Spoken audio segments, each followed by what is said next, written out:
नमस्कार दोस्तों, माही क्लासेज में आपका पुनः अभिनंदन एवं स्वागत करते हैं। आज हम देखेंगे कि इससे पहले हमने उत्तरी अमेरिका महाद्वीप के भौतिक प्रदेश पढ़े, उत्पत्ति से लेकर उसके मुख्य भौतिक प्रदेशों का हमने वर्णन किया। तो आज हम उन भौतिक प्रदेशों से संबंधित जो महत्वपूर्ण प्रश्न हैं उन पे हम चर्चा करेंगे और उनका उत्तर जानेंगे कि किस तरह से वो आंसर उसके प्राप्त हो रहे हैं भौतिक प्रदेश से, जो हमने पिछले वीडियो हमने देखे और थे उनमें से, और ये किस तरह से आपकी विभिन्न प्रतियोगिताओं में आपके सहयोग के रूप में काम आएंगे। तो सबसे पहले हम देखें, पहला जो हमारा प्रश्न है वो है न्यू फाउंडलैंड एवं लोरेंसिया उच्च भूमि को कौन सी जल संधि अलग करती है। दोस्त यहां पर आपको देखना है जल संधि कि कौन सी जल संधि अलग करती है किसको, न्यू फाउंडलैंड और लोरेंसिया उच्च भूमि। देखो जल संधि जो है एक तो दो लैंड को अलग करने का काम करती है और दो सागर को जोड़ने का काम भी करती है, लेकिन यहां पर पूछा गया है किस दो भूभाग को अलग करती है। तो आपको देखना है न्यू फाउंडलैंड। अब न्यू फाउंडलैंड क्या है, न्यू फाउंडलैंड आपको पता होगा कनाडा का है, कनाडा का भूभाग है। और लोरेंसिया भी किसकी उच्च भूमि है, कनाडा की। तो दोनों कहां पर है, कनाडा में स्थित है। अब हमें ये देखना है कौन सी जल संधि इनको अलग करती है। सबसे पहले देखें युकाटन जल संधि। देखो युकाटन जल संधि जो है वो कनाडा में नहीं है। युकाटन जल संधि कहां पर है, यदि हम मैप में देखें तो युकाटन जल संधि जो है वो कहां पर स्थित है, मैक्सिको का युकाटन प्रायद्वीप और क्यूबा द्वीप समूह, क्यूबा द्वीप और मैक्सिको का युकाटन प्रायद्वीप के मध्य है युकाटन जल संधि। तो यानी हम बात किसकी कर रहे थे, लेब्राडोर यानी लोरेंसिया भूखंड और इसके न्यू फाउंडलैंड यहां पर है और यहां पर कौन सा है, लोरेंसियन भूखंड है। तो यानी युकाटन कहां पर है, युकाटन दक्षिण में स्थित है। दक्षिण में कहां पर, कर्कवृत्त के दक्षिण में स्थित है। तो यानी कि युकाटन तो किसको अलग करने का काम कर रही है, क्यूबा और मैक्सिको को, यानी युकाटन प्रायद्वीप को। इसका मतलब ये भी हमारा आंसर नहीं है। नेक्स्ट है फ्लोरिडा जो है वो कहां पर है, फ्लोरिडा सिंबल है, फ्लोरिडा है क्यूबा और फ्लोरिडा संयुक्त राज्य अमेरिका का दक्षिणी क्षेत्र फ्लोरिडा प्रायद्वीप है। ये फ्लोरिडा प्रायद्वीप और क्यूबा, इनको यहां पर है फ्लोरिडा जल संधि। तो यानी कि इनको अलग करने का काम कर रही है। नेक्स्ट है हडसन जल संधि और बेलांस जल संधि। हडसन जल संधि हम देखें तो हडसन जल संधि जो है वो कहां पर है, उगावा प्रायद्वीप। ये कौन सा है, उगावा प्रायद्वीप है। उगावा प्रायद्वीप और हाल प्रायद्वीप, बैफिन द्वीप, मुख्य रूप से बैफिन द्वीप और उगावा प्रायद्वीप को अलग करने का काम करती है हडसन जल संधि। अब बचा कौन सा हमारे पास, बैलेंस जल संधि। तो बैलेंस जल संधि जो है वो इसका आंसर होगा। तो बैलेंस जल संधि जो है वो कहां पर है, बैलेंस जल संधि आप देख सकते हो ये है न्यू फाउंडलैंड और ये है लोरेंसियन भूभाग। तो इन दोनों के बीच में सेंट लॉरेंस की खाड़ी है और ये लेब्राडोर है। तो सेंट लॉरेंस की खाड़ी और लेब्राडोर सागर को आपस में जोड़ने का काम कर रही है कौन सी, बैलेंस जल संधि। लेकिन अलग किसको कर रही है, अलग कर रही है न्यू फाउंडलैंड और लोरेंसिया भूभाग को अलग करने का काम करती है। इसी प्रकार से हमारा है अगला प्रश्न है, उगावा प्रायद्वीप किस देश में स्थित है।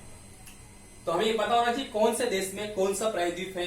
यदि उगावा प्रायद्वीप यूएसए, तो यूएसए में कौन से प्रायद्वीप है, यदि यूएसए में देखें तो सबसे मुख्य है फ्लोरिडा।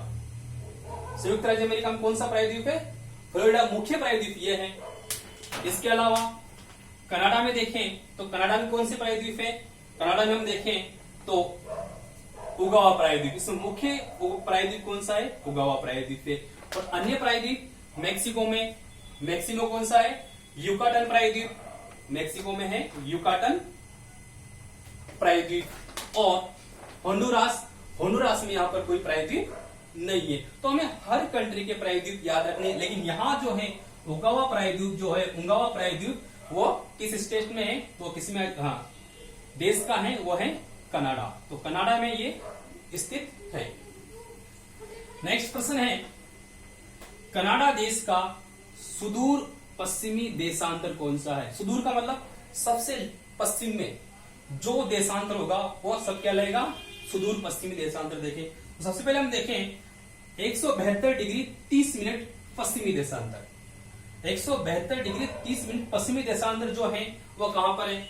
इसको अगर हम देखें तो 172 डिग्री 30 मिनट पश्चिमी देशांतर है, वो एल्यूशियन द्वीप के अट्टू द्वीप से गुजरता है।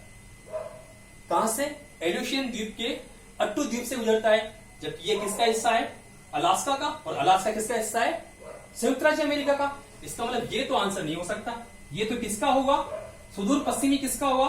संयुक्त राज्य अमेरिका देश का, या फिर आप कह सकते हो उत्तरी अमेरिका महाद्वीप का। और कंट्री में बात करें तो किसका?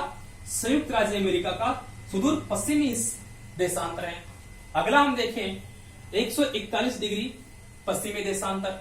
अब 141 डिग्री पश्चिमी देशांतर देखें तो 141 डिग्री पश्चिमी देशांतर, ये जो यहां से लाइन गुजर रही है ये कौन सी है? 141 डिग्री पश्चिमी देशांतर। तो ये कनाडा के पश्चिम में, इससे पश्चिम में कनाडा का कोई भी हिस्सा नहीं है। और ये जो रेखा है 141 डिग्री पश्चिमी देशांतर, ये अलास्का और कनाडा को अलग करती है। और इसके पश्चिम में कोई स्थान नहीं है कनाडा का। इसका मतलब सबसे पश्चिम में कौन सी हुई?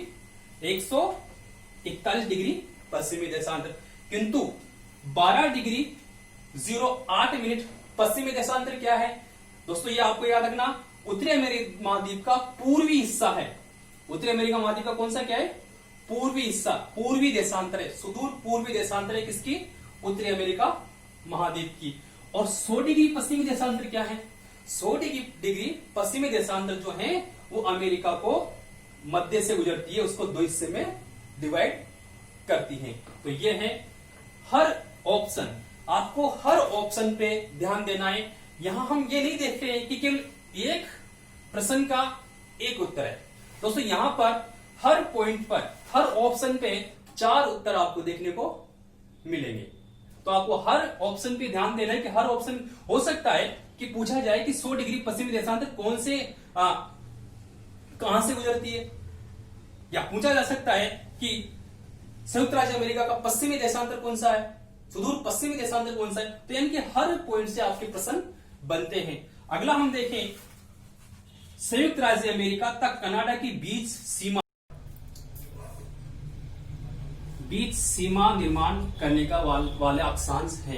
अर्थात आपको ध्यान रखना, संयुक्त राज्य अमेरिका, यूएसए और कनाडा के बीच सीमा निर्माण कौन सा कर रहा है। चलो हम देखते हैं इसको मानचित्र के माध्यम से कि किस तरह से ये है। यदि हम देखें तो सबसे पहले हम देखें यहां से सीमा चलती है वैंकूवर द्वीप, ये यहां पर क्या है? वैंकूवर द्वीप है। तो वैंकूवर द्वीप से सीमा बनती है। पहले जलीय सीमा आती है, जलीय सीमा के बाद आती है अक्षांश सीमा, अक्षांश सीमा के बाद आती है नदी सीमा, नदी सीमा के बाद आती है झील सीमा, झील सीमा के बाद आती है फिर नदी सीमा। अब हमें एक क्रम जमाना है पश्चिम से पूर्व की ओर, तो यानी कि ये भी एक क्रम है। इसी के साथ हम देखें तो आप देखो कि कौन सी है कनाडा के मध्य बीच सीमा कौन सी बना रही है। ये आपको ध्यान रखना है कि 49 डिग्री अक्षांश। तो ये कौन सी अक्षांश है? यहां पर है, ये जो रेखा है कौन सी अक्षांश है? 49 डिग्री उत्तरी अक्षांश इसके बीच में सीमा बनाती है। किसके मध्य? कनाडा और संयुक्त राज्य अमेरिका के मध्य 49 डिग्री उत्तरी अक्षांश सीमा बनाती है। अब अगला जो ऑप्शन हम देखें, अगला ऑप्शन कौन सा है? 22 डिग्री उत्तरी अक्षांश।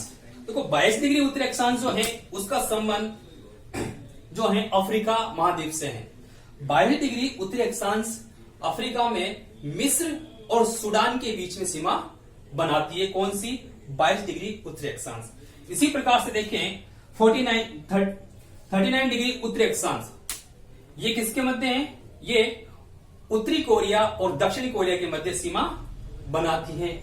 और 141 डिग्री पूर्वी देशांतर। देखो 141 डिग्री, यहां पूर्वी देशांतर की बात कर रहे हैं हम, पश्चिमी देशांतर की बात नहीं कर रहे। यदि पश्चिमी देशांतर होता 141 डिग्री पश्चिमी देशांतर होता तो ये किसके बीच में सीमा थी? हमने देखा था कनाडा, और ये कौन सी रेखा थी? 141 डिग्री पश्चिमी देशांतर। लेकिन यहां पर ऑप्शन क्या है? पूर्वी देशांतर है। तो यानी किसके मध्य सीमा है? ये सीमा है पापुआ न्यू गिनी और इंडोनेशिया के मध्य। पापुआ न्यू गिनी और इंडोनेशिया के मध्य सीमा बनाती है 141 डिग्री पूर्वी देशांतर, और 141 डिग्री पश्चिमी देशांतर किसके बनाती है? कनाडा और संयुक्त राज्य अमेरिका के मध्य। अगला प्रश्न हम देखें कि 12 अक्टूबर 1492 को कोलंबस अज्ञात भूमि पहुंचा, तो वो कौन सी, जिसे उसने भारत समझा, वो कौन सी भूमि थी? देखो हमें पता है कि 12 अक्टूबर 1492 को कोलंबस अमेरिका की मुख्य भूमि पे नहीं पहुंचा था, वो किसी एक द्वीप पे गया था। और उस द्वीप का नाम हमें बताना है, उस द्वीप का नाम क्या था? ट्रिनिडाद, टोबैगो, सेंट सल्वाडोर और क्यूबा। तो दोस्तों हम ध्यान रखें, जब हमने प्रथम लेक्चर देखा था उसमें हमने बताया था कि वो कौन से द्वीप में पहुंचा? सेंट सल्वाडोर में। अगला प्रश्न है, प्रपात रेखा अमेरिका महाद्वीप के किस भौतिक प्रदेश में पाई जाती है? देखो पहला प्रपात रेखा पे जोर देना है, वो भी अमेरिका के भौतिक प्रदेश की बात की गई, किस भौतिक प्रदेश में ये पाई जाती है। सबसे पहले हम देखें तो अपलेशियन भौतिक प्रदेश,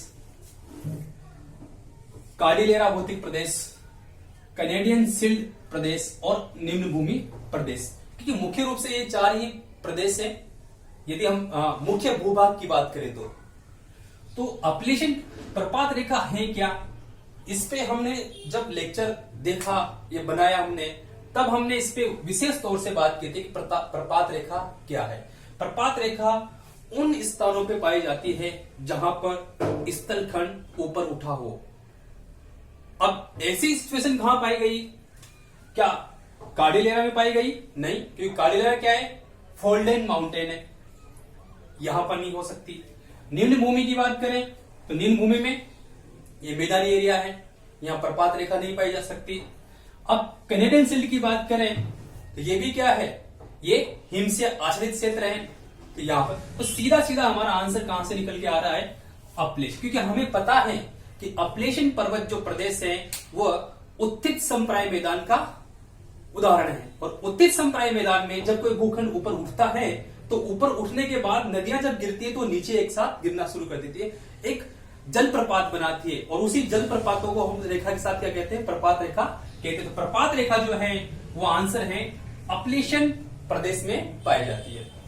दूसरा हम देखें कि इरी और ओंटारियो झील को जोड़ने वाली नहर है, इरी और ओंटारियो। अब आपको ये ध्यान रखना पड़ेगा कि इरी और ओंटारियो कहां पर स्थित है। यदि हम देखें मैप में, हम देखें कि इरी और ओंटारियो कहां पर है, तो हम देख लेते हैं कि इरी और ओंटारियो झील कहां पर है। देखो ये दिखाई दे रही है आपको सुपीरियर झील, मिशिगन, हुरन, इरी और ओंटारियो। तो इरी और ओंटारियो के मध्य कौन सी नहर है? तो हमें देखना पड़ेगा कि कौन सी नहर है।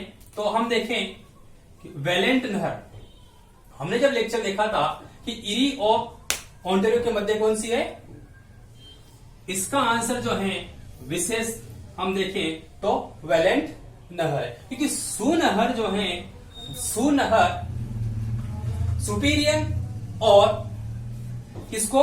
ह्यूरर को, सुपीरियन और ह्यूरर नहर को, ह्यूरर झील को जोड़ने का काम करती है सुनहर।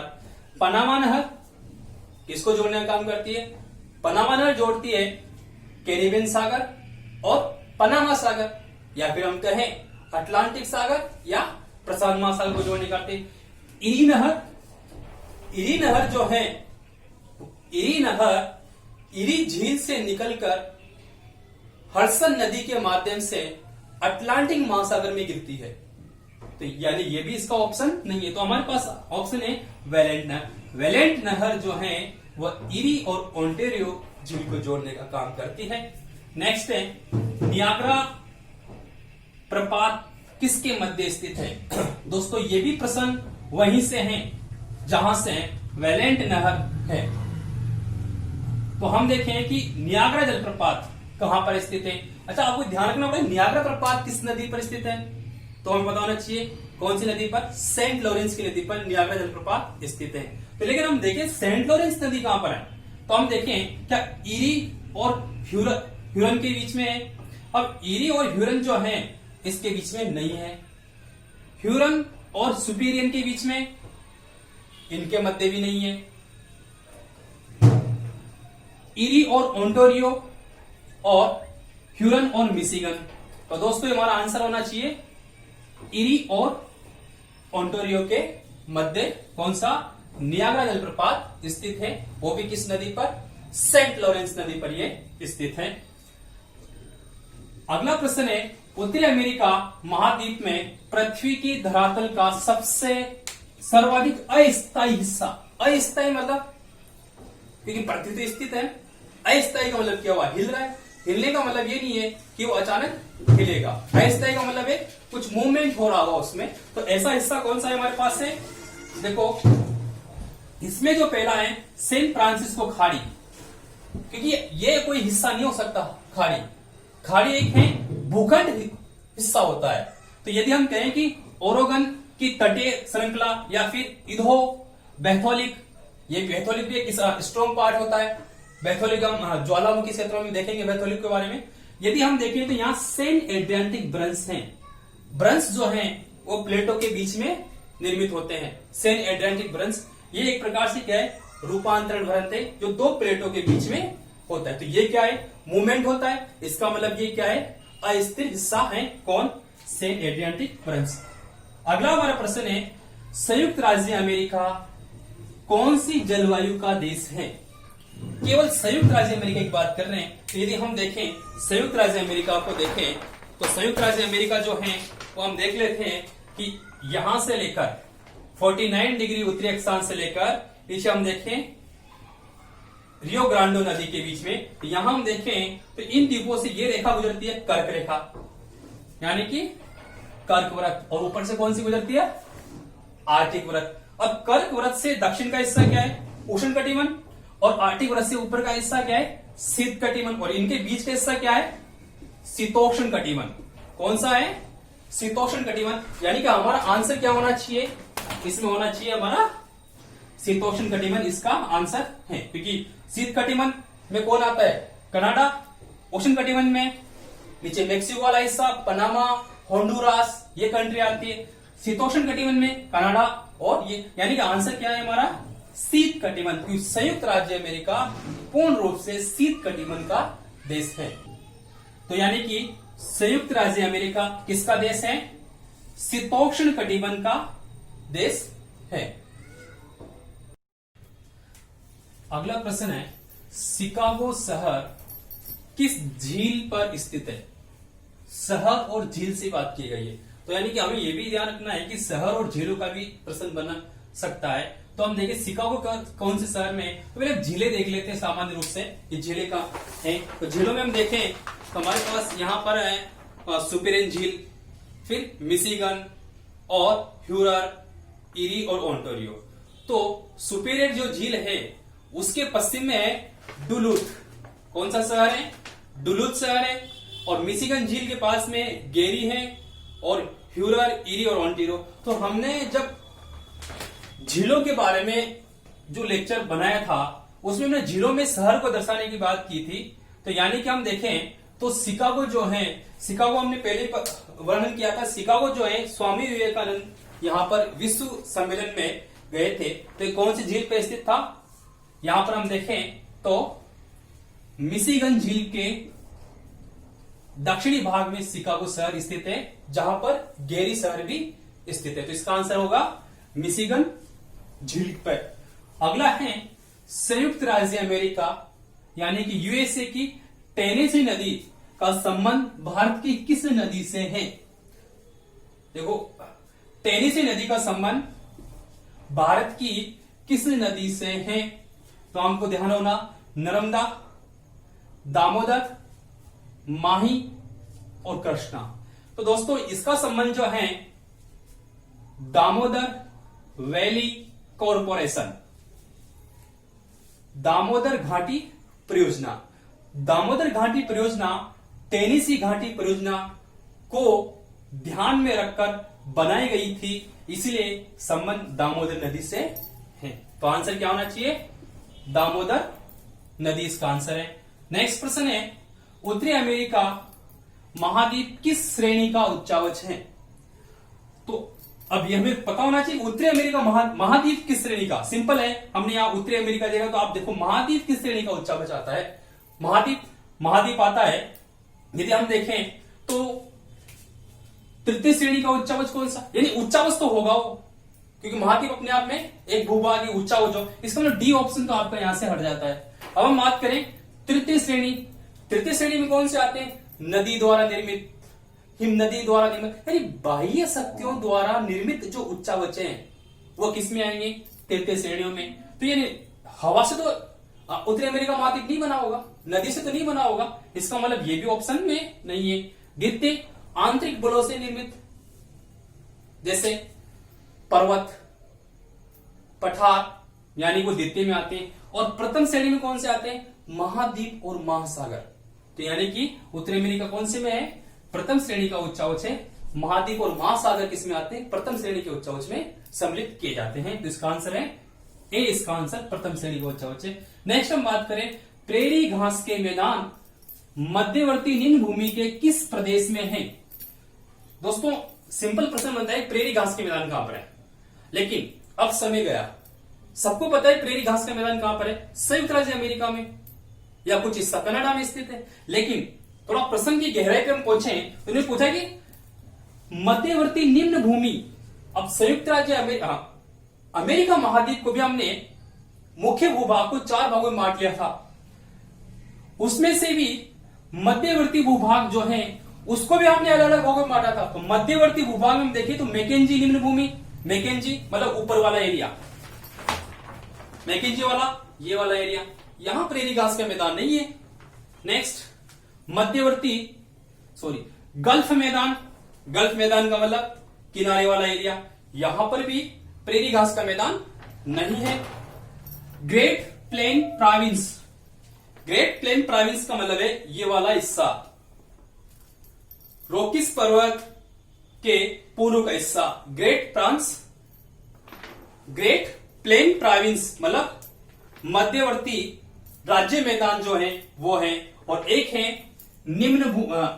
आंतरिक निम्न भूमि, आंतरिक निम्न भूमि है झीलों के दक्षिण वाला एरिया।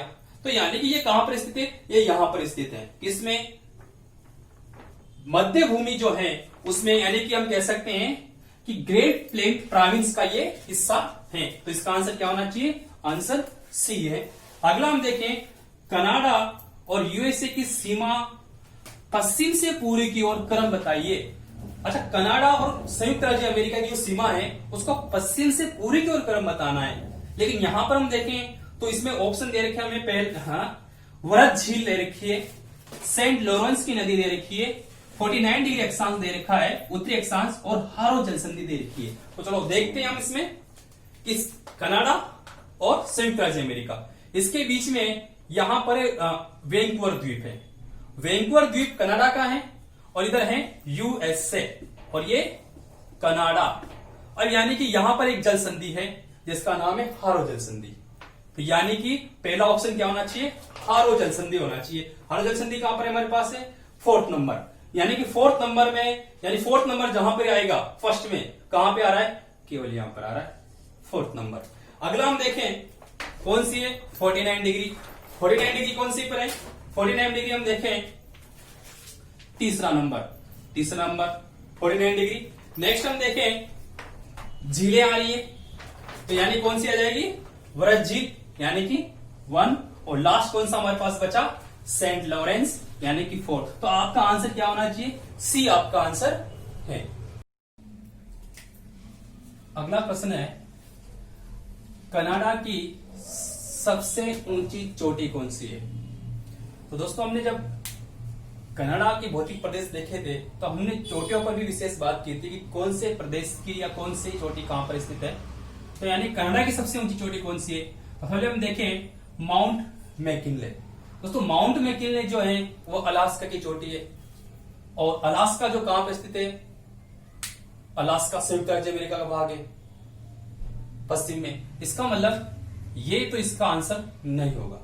अगला देखिए माउंट लोगन, सीटल टापलेट, सीटल टापलेट और मिचेल। मिचेल किसकी है? मिचेल भी संयुक्त राज्य अमेरिका की है। ये कहां पर है? अपलेशियन पर्वत पे। किस पे? अपलेशियन पर्वत पर है, तो ये भी संयुक्त राज्य अमेरिका की। हम बात किसकी कर रहे हैं? कनाडा की। यदि हम देखें सीटल, कौन सी? सीटल टॉप प्लेट। सीटल टॉप प्लेट जो है वो किसकी है? ये मेक्सिको की है। किसकी? मेक्सिको। और बची कौन सी? माउंट लोगन। तो माउंट लोगन किसकी है? कनाडा की चोटी है। तो दोस्तों चारों चोटियों को पता होना चाहिए कौन सी चोटी कहां पर स्थित है। हाँ, ये हम ये कह सकते हैं कि उत्तरी अमेरिका महाद्वीप की दूसरे नंबर की चोटी कौन सी है? तो दूसरे नंबर की चोटी भी यही है, लेकिन कनाडा की सबसे ऊंची चोटी भी माउंट लोगन है। अगला प्रश्न हम देखें तो दोस्तों अगला प्रश्न कथन और कारण से संबंधित है। कथन है संयुक्त राज्य अमेरिका में माउंट मैकिनले ज्वालामुखी चोटी है। कौन सी? माउंट मैकिनले ज्वालामुखी चोटी है। क्या यह सही है? चलो अगला देखें हम। कारण है कि अमेरिका की पश्चिमी तटीय श्रृंखला प्रशांत ज्वालाव्रत पर स्थित है। इसको यदि हम मानचित्र पे देखें तो हमें यहां देखने को मिल सकता है, क्योंकि इसका आंसर मैप के माध्यम से ही पता किया जा सकता है। यदि हम देखें तो हमारे पास प्रश्न है माउंट मैकिनले। माउंट मैकिनले कहां पर है? दोस्तों यहां पर माउंट मैकिनले चोटी है अलास्का श्रेणी में। ये जो है माउंट मैकिनले यहां पर चोटी है। और दूसरा हम बात करें तटीय श्रृंखला की, तो ये तटीय श्रृंखला है, यह तटीय श्रृंखला है। यहां से यहां तक कौन सी है? तटीय श्रृंखला है। अब ये तटीय श्रृंखला किसमें? प्रशांत महासागर में। यानी कि हम कहें कि अमेरिका तटीय श्रृंखला प्रशांत महासागर में, और ये एक तरह से क्या है दोस्तों?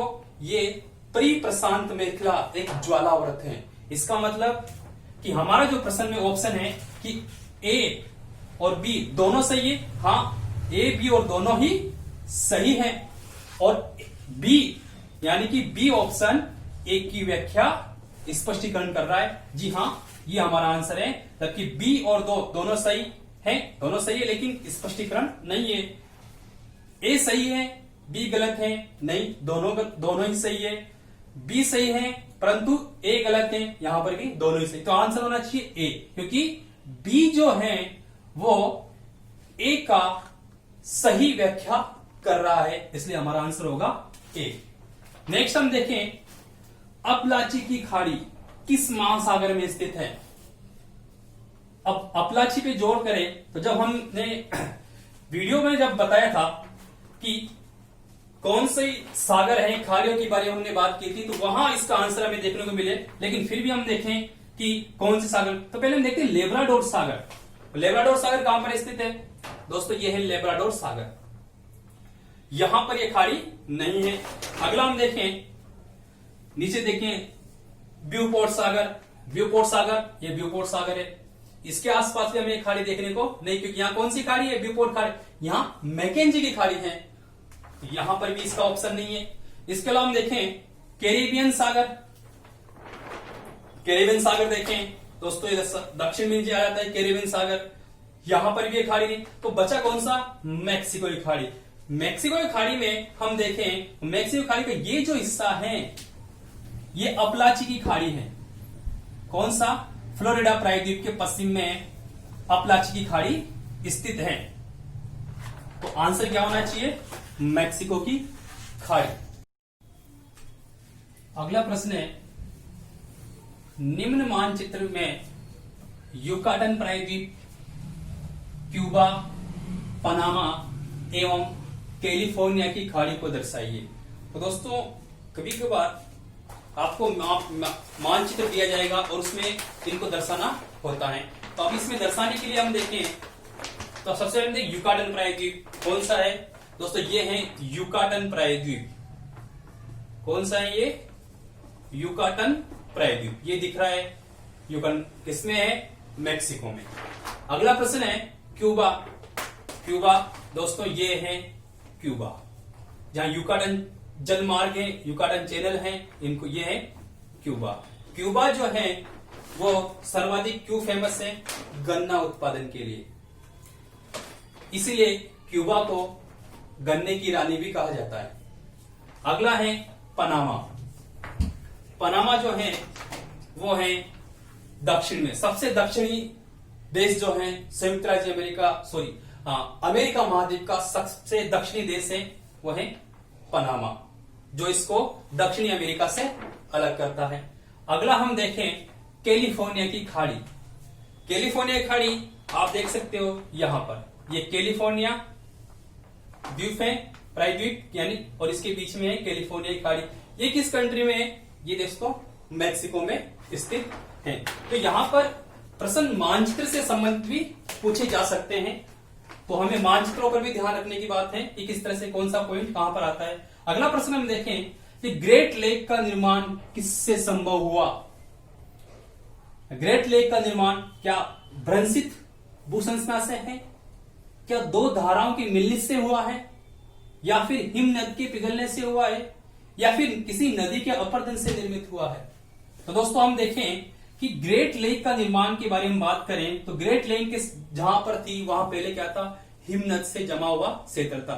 ग्रेट लेक का जो स्थान था, क्षेत्र था, उस पे हिमनद जमी हुई थी। हिमनद के पिघलने से वहां पर जो गड्ढे थे उनमें जल भरा और वही आज क्या झीलों के रूप में निर्मित हुई। तो यानी सीधा सीधा आंसर है हिमनद के पिघलने से हुई है। तो इस प्रकार हमने उत्तरी अमेरिका महाद्वीप के भौतिक प्रदेश और उनसे संबंधित कुल 20 प्रश्नों के आंसर जानने का प्रयास किया, लेकिन ये 20 नहीं है, क्योंकि हर प्रश्न में 4 ऑप्शन है और हमने चारों ऑप्शन के बारे में जानकारी का जानना समझा कि किस तरह से उसका आंसर। तो कुल मिला के हमने इस 30 मिनट के दौरान 80 प्रश्नों के बारे में जानकारी ली और 80 प्रश्न हमने जाने। तो दोस्तों हम पढ़ने के दौरान भी 80 प्रश्न नहीं समझ पाते जो हमने 30 मिनट में समझे। तो यानी इन सभी का आंसर जो है हमें हमारा जो माही क्लास है जयपुर टेलीग्राम पे आप इसको देख सकते हो, यूट्यूब चैनल पे इसको देख सकते हो। साथ ही साथ यदि आपको इसको पीडीएफ फॉर्मेट की आवश्यकता है तो आप टेलीग्राम से भी इसको प्राप्त कर सकते हो माही क्लास से। जय हिंद, जय भारत।